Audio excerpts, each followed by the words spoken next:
Yo, what's up, street togs, vein togs, blitzkrieg Bitcoin togs, Erkim the house. All right, some thoughts. Simple thoughts on, the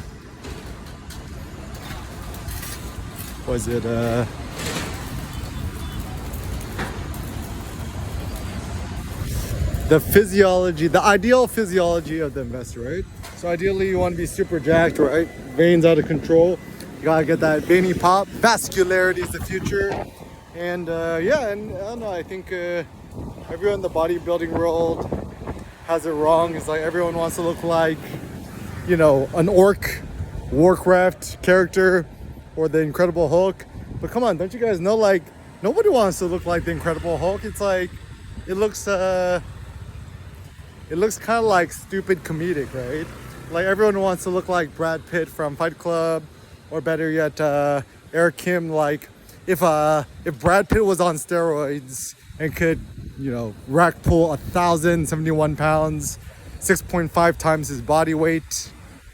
Eric Kim at 165 pounds, 5'11", that would look something like me. But anyways, so I think the wrong mistake that people think is like there is not a correlation between one's ability to be an effective investor as well as your physiology, right? So I would not trust any investor who's not super effing jacked, who doesn't look like he's built like a, you know, essentially a linebacker. So Bo Hines, the guy who runs the digital assets thing, right? I mean, like, he played, I think he was a college football player. I mean, like, he looks great. And even punter Jeff Walton, at punter Jeff, is your last name Walton? Jeff Walton? I just say punter Jeff, right? He looks great too. Like, he looks like he works out. It looks like he does deadlift, like very wide shoulders. I mean, I don't know what your body weight percentage is, Jeff, but we gotta get to 5%, right? And there's some interesting analogies that came up with. So for example, one analogy that I have is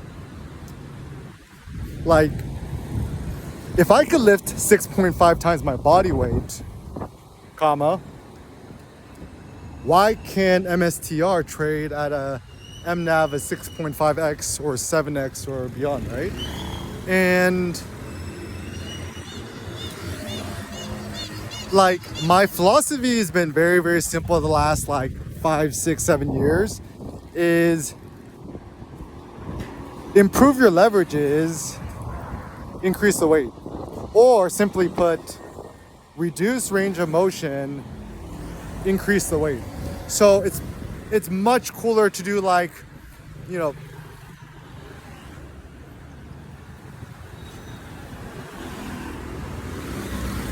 just stepped in some gum. What happens when you're vlogging on your phone, not paying attention? Okay, so it's much more impressive to rack pull 502 kilograms than to like conventional deadlift, you know, 4 plates off the floor, right? 4 plates is like 4 plates is like cheesecake now, right?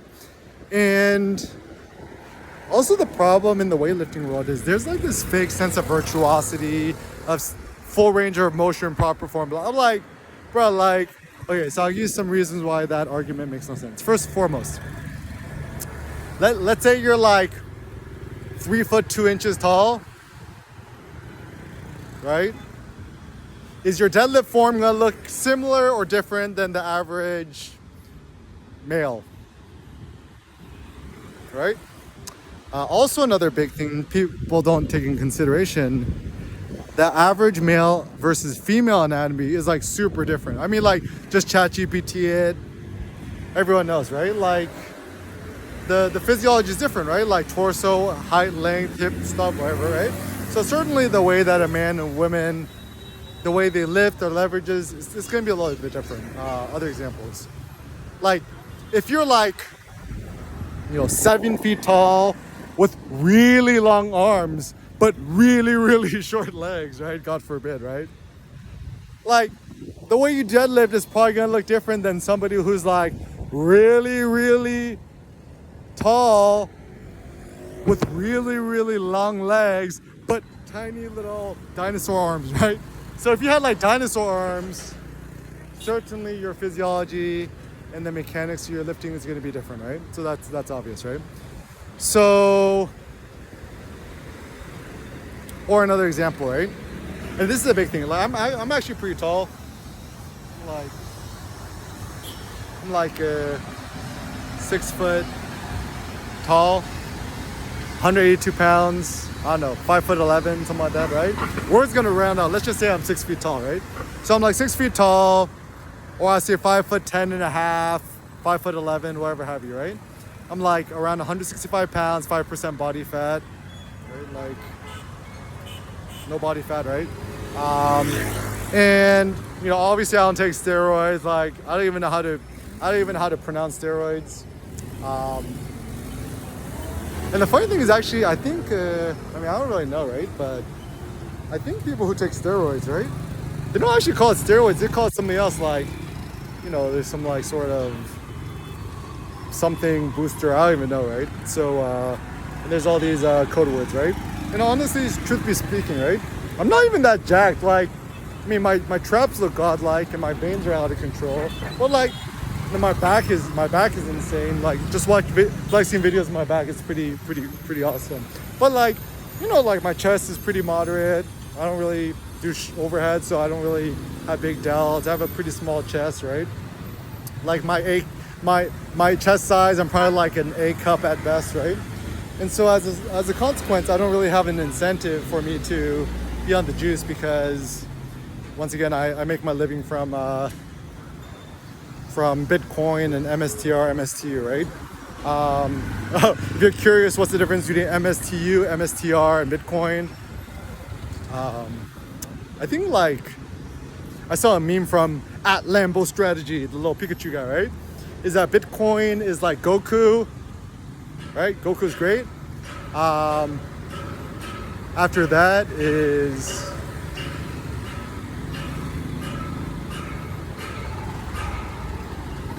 Super Saiyan is like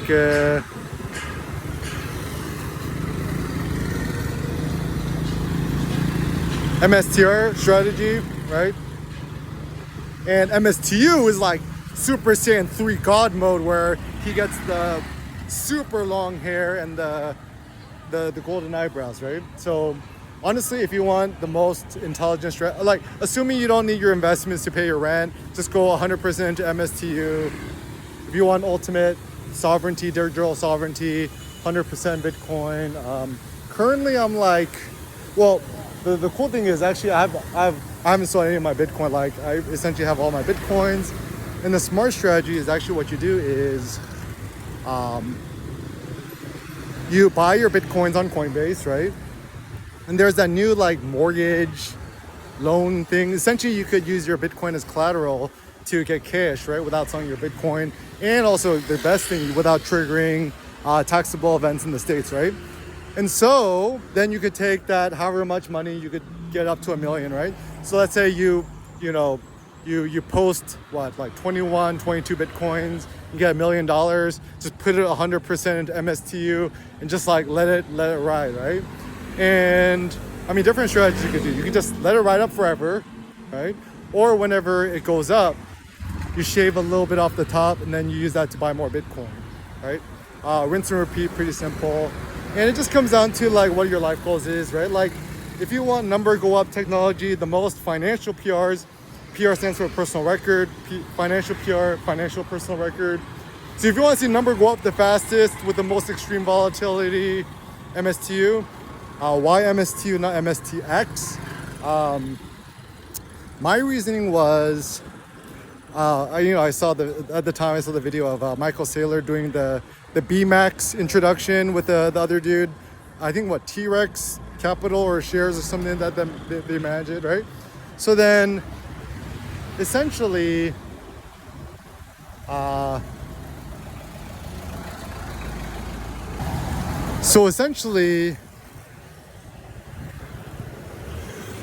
they're managed by the same group, right? The T-Rex Capital Shares, right?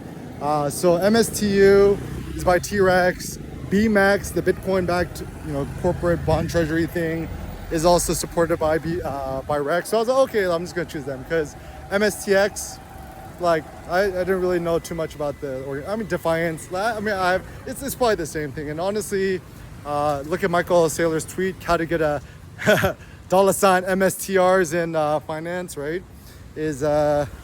He mentions both MSTU and MSTX. I'm sure both is fine. If you want to keep track of easier numbers, smaller numbers, MSTU, higher numbers, MSTX. Both is fine, right? But anyways, so yeah, I think in life to amplify your leverage is the best. It's always important to keep an open mind too, because truth be told, Bitcoin is the best, infallible, immaculate conception, unrisky thing you could people don't understand this, right? Bitcoin is at this point kind of the most safe as there's essentially no risk in Bitcoin, right? And even the volatility of Bitcoin, I think we're kind of past the point where you'll see huge swings. Now that there's a lot more institutions, it swings what 1, 2, 3%. I know, worse 5, 7, 8%, 10%. That's not that big, right? Whereas MSTU, because it's 2x levered long MSTR, which is more volatile than Bitcoin, it could be up 15% or down 30% a day. It's one hell of a ride. So the simple thing is set it and forget it. Just buy the MSTU. Just don't look at it. Ways to get your minds off the market. Go to the gym, hype lifting. And then the secret is so this is what the funny thing is. People are, oh yeah, be careful, you're gonna hurt yourself. Blah. I'm like, bro, that's why I spend an hour stretching and doing all my yoga mobility stuff, because I don't want to get injured. And then there becomes this intelligent skin. And I've never used a belt in my life, right? Because the logic goes, if you don't use the belt, the chance of injury is high. Thus, you have to do intelligent leverages in order to not hurt yourself. Bro, do you think I've just been doing this for a day? I've been doing this for 20 years, right? And so as a consequence, having some sort of intelligent skin in the game, spine in the game. How's Eric Kim's adamantine spine so powerful? Apparently there's I've sparked some sort of interesting discussions, how could a human spine withstand 500 newtons of force or whatever, right? Especially since I'm not on the juice. The secret is, once again, I think a rack pull is probably the safest thing you could do, especially with the bar above your knees, right? Right. Just all you have to use the standard deadlift wrap things. I just got the cheap ones on Amazon, $20, right? Without padding, just yank it with your thighs and your traps and your back. And actually, what's interesting is almost all of the load is in your hips. And kind of more your traps and upper back, which is probably a lot stronger. The reason why I don't really advocate for a standard deadlift anymore is that puts too much pressure on your lower spine, which is the most fragile. So honestly, the only reason why I think that anyone still does, standard sumo or conventional deadlifts off the floor, right, is because everyone's trying to compete, right? But honestly, guys, come on, competition's for losers. Competition is for people with fragile egos, because everyone else is on the juice, and if you don't want to be on the juice, why were you competing with these dudes on the juice, right? My suggestion is this is my funny suggestion in the world of weightlifting, bodybuilding, powerlifting, whatever, right?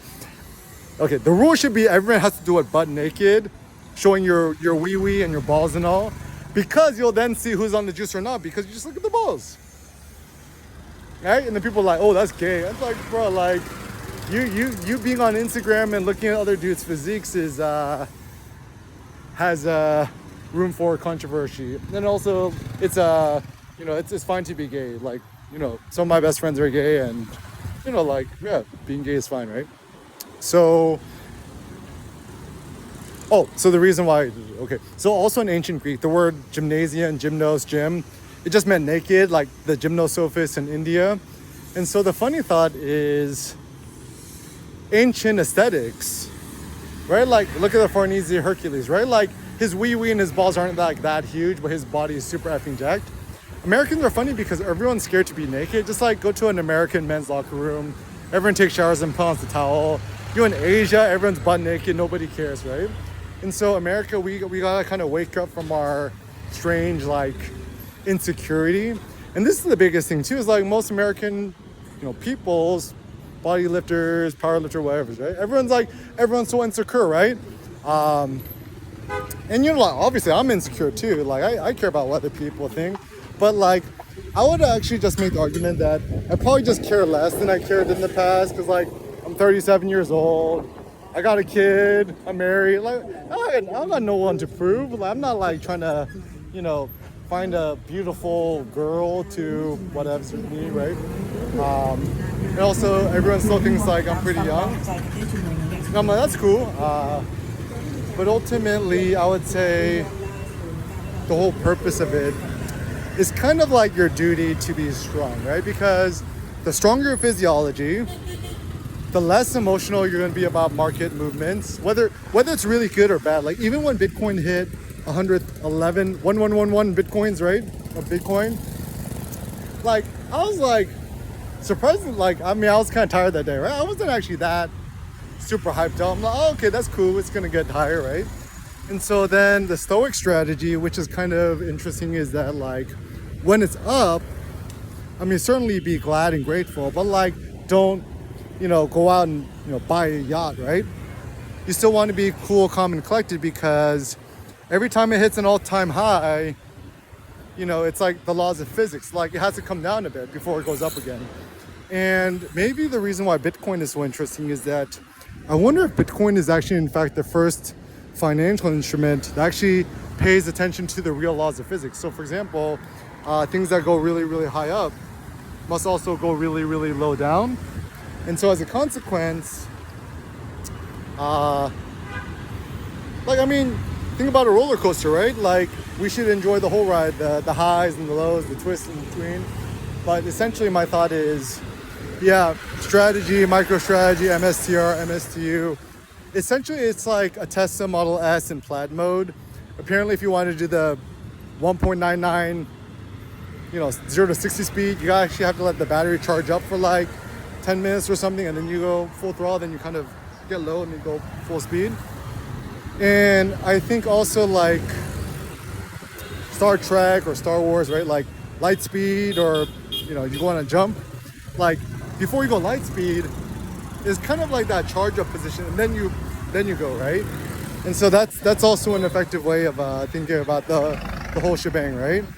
And like honestly, at this point, our Stoic Spartan aesthetics, like we don't like at this point. I don't even want to own a car. Like everyone wants a Lambo, right? Everyone wants whatever. Like, bro, like don't you know that in fact having a Lamborghini makes your wee-wee smaller and makes you shorter and fatter and not as handsome, right? Like, think about Brad Pitt, Tyler Durden from Fight Club. It's like, what car do you drive, bro? And then Tyler Durden's like, I don't have a car. And that's a real ultimate flex, is to not own a car. Well, look at these veins. These veins don't lie. And honestly, even the aesthetics thing, right? Your body physiology, it's for the sake of being a great father, a great husband, both a caretaker, emotionally, financially, strength-wise. So just know that it is your moral duty to be strong.